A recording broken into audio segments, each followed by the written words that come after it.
Mga kaibigan, meron pong 3 patay, 5 sugatan sa insidente po ng pamamaril dyan sa San Jose National High School sa Tacloban City. Ayan, standby lang Edniel Parosa, puntahan muna natin ang Tacloban. RH32 Jimmy Angay-angay sa detalye po ng ating flash report na yan. Jimmy, go ahead.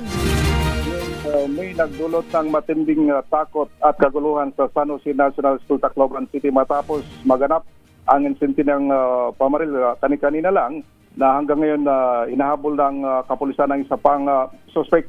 Batay sa inisyal impormasyon mula sa pulisya, 3 individual ang kumpirmadong nasawi, habang 5 naman mga estudyante ang nasugatan sa naturang insidente. Nakatanggap ng ulat ang station 1 kaugnay sa pamaril at agad na responde ang mga pulis sa lugar upang magsagawa ng investigasyon at tiyakin ang seguridad. Sa operasyon ng mga otoridad, naresto ang isa sa mga suspect na isang minor de edad o child in conflict with the law ng San Jose, Tacloban City, habang isa pang suspect patuloy na pinaghanap at nanatiling at large. Patuloy sinasawang investigasyon ng pulisya upang matukoy ang buong motibo ng krimen at matiyak na bibigyan ng hustisya ang mga biktima. Hanggang ngayon, ang scene of crime operatives at saka yung SWAT, Special Weapon Tactics, kasama na si Police Colonel Weleto Hitig, ang City Director ng Tacloban City Police Office, ay kasama na humahabol sa iba pang suspect na nasa labas na ng paaralan. Sa loob ito may ng paaralan habang may klase. Kanina mga pasada alas 9 ng umaga, pero hanggang ngayon ang isa sa suspect na minor de edad na inahuli, habang ang 5 mga nasugatan na estudyante itinakbo ngayon sa hospital dito sa Tacloban. Pero ang namatay dito, may namatay na mga biktima. So, 3 ang patay at 5 ang yung sugatan. 3 patay, ano yun? Nasa sa loob ng school? Nasa loob school. Sila nasa loob. Pero yung 3 patay ay identified na. Tinitingnan pa dito, i-verify pa natin kasi sabi estudyante. 5 estudyante. So may estudyante na casualty? Ibukod dun sa nasugatan? Mga estudyante ito. Oh my God. Pinasok ng armadong minor de edad. 2 ito, isa ang nahuli na, isa ang hinahabol ngayon ng mga pulis. Nako po. Oo. Sige, antabayan na natin yung follow-up report. So meron ng walang nahuli sa suspect? Isa. May isa. So estudyante din sa loob ang suspect? Tinitingnan pa ng kapulisan kung estudyante ito.